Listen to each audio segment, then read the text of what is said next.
All right, we'll try this again. Hopefully Facebook won't crash. Again, happy Friday. Welcome to 10 a.m. Tea with Natalie. I hope that your week went well and that you are excited for an amazing weekend coming up here.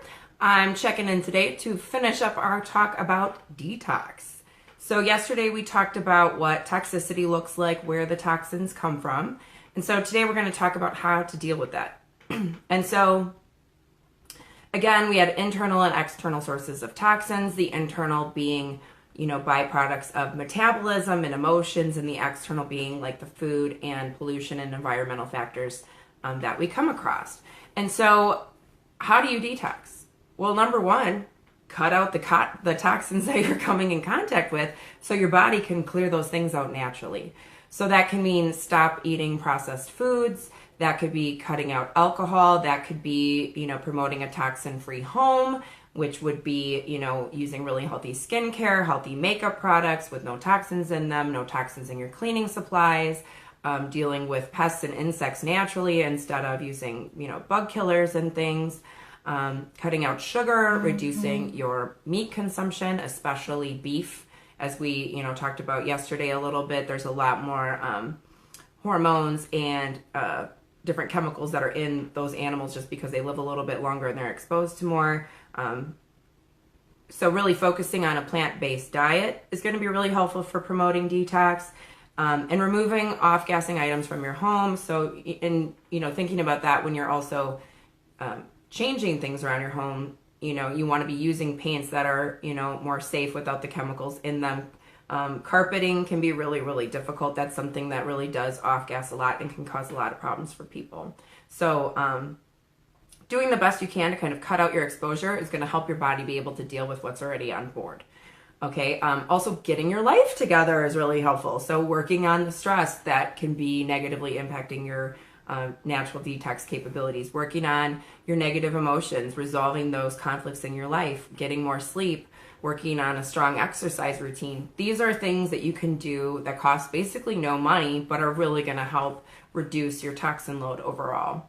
And then there's like lemon water in the morning. Lemon is a wonderful detox. Some people like to use a drop of lemon essential oil into warm water. Again, that's a little bit intense. Sometimes, just a half a lemon or a full lemon into some warm water in the morning can be a really nice way to start the day. If the lemon's a little too tart, feel free to add a little honey. Honey is also wonderful for helping to support a healthy, strong digestive system. And so, and also increasing your water intake, just kind of covering the basics. The sweat, the urine, and the stool are ways that our body's going to be excreting toxins. All of those ways require water. So making sure that you have plenty of water on board is really going to be important there. So those are kind of the free things that you can do. And that's just general lifestyle stuff. So it's really pretty simple, just don't slather yourself in poison and walk around breathing in car exhaust, and you should be doing pretty okay, right? But sometimes changing lifestyle isn't enough. And so when we're talking about adding a detox component, be that herbal, be that probiotics, digestive enzymes, as we'll talk about moving forward, it's really important that the lifestyle piece is already in place, okay? Because if you're going to do a 30-day cleanse or something like that, if you're not changing the sources of the toxins, you're not even getting the maximum benefit out of the cleanse. You're just kind of putting more Band-Aids on it, and you're not really achieving, the changes that you're going to be looking for. So don't fool yourself and don't play with yourself and think like, oh, I'll just take these herbs and then I don't have to, stop smoking. I don't have to stop drinking. That's not what these products are intended for. If you are really looking to change your life, you need to be taking these steps in the lifestyle part to be making sure that, this stuff can happen and your body can actually take care of itself. So clean up your lifestyle, clean up your lifestyle, clean up your lifestyle is going to be really, really key when we're looking at toxic overload. So there's basically two prongs in the kind of detox product market. We have the digestive aspect and then the liver cleanse aspect. And so how do you know which to pick? How do you know what's right for you? Well, there's kind of no wrong answer. As we talked about yesterday, we have pollutions in the air going into the lungs. We have the things that we're exposed to in our skin going into the bloodstream. And then we also have the food that we're eating kind of coming in and doing stuff. So benefiting the gut is going to benefit the overall inflammatory picture. It's going to benefit the detox. just treating the liver alone is also going to benefit the picture, since everything is kind of connected to everything else. So there isn't really a wrong answer. So what I tend to do when I'm trying to help a patient figure out what the next step is, to really consider where they're getting stuck and what aspect of that cycle is most impinged or impeded, and then kind of addressing that first.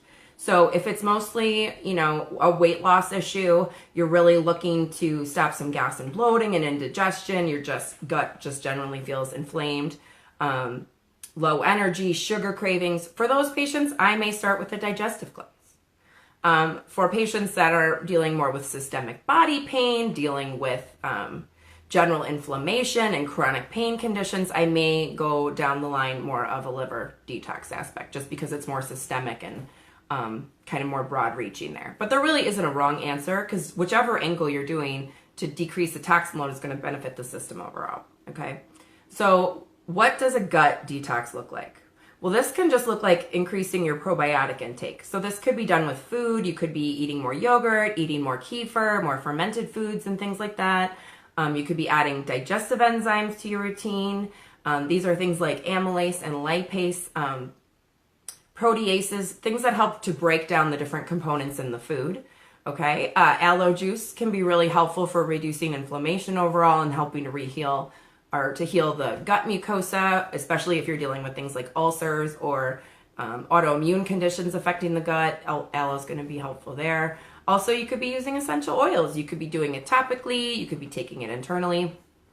And so a lot of times we'll also be seeing things that promote bowel movements and with a gut detox. So these may be herbs like rhubarb, or seeds like anise and fennel, or a really high dose of fiber, just to kind of keep things moving and really flush out the gut as kind of your approach for detox there.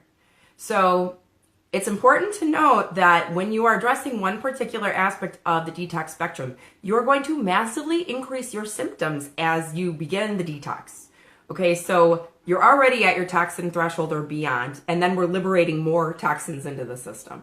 So you're going to be more likely to have issues with diarrhea or not constipation, but promotion of bowel movements and diarrhea. You're going to have more issues potentially with gas and bloating as you're kind of clearing things through and moving things out.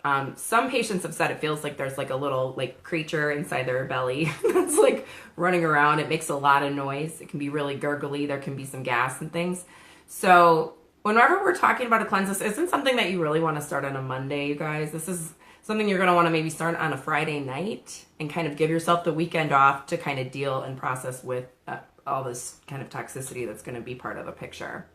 Then we also have the liver detox piece. So liver detox is a little bit more complicated. Liver has phase 1 and phase 2 detox. Phase 1 is for water-soluble products, and phase 2 is for fat-soluble products. And there are products that are intended for each aspect, water and the fat-soluble, and then there's products that do both. And so when I'm thinking about which approach to start a patient on, I may go first with the water-soluble things, especially if I think they're incredibly toxic, because water-soluble detox is a little bit easier to deal with since you can kind of regulate it a little more by water intake. So as long as you're drinking copious amounts of water, those water-soluble toxins should be flushing out. And the products that help promote water-soluble liver detox are going to be your B and C vitamins, antioxidants. Those are going to be the products that you're going to see working through phase 1 liver detox there. Then there's the phase 2, which is fat-soluble, which is primarily an herbal product base. You're going to see a lot of milk thistle, dandelion, garlic, ginger, curcumin. You're also going to see a lot of tea, green tea, black tea in with these products as well. And so you're going to see a lot more likelihood for flu-like symptoms when we're taking the phase 2 liver detox route. Lots of changes in sleep, potentially nightmares, sweating, and definitely that change in BM. And oftentimes with the change in BM with phase 2 liver detox, it is quite odoriferous because these toxins do not smell good.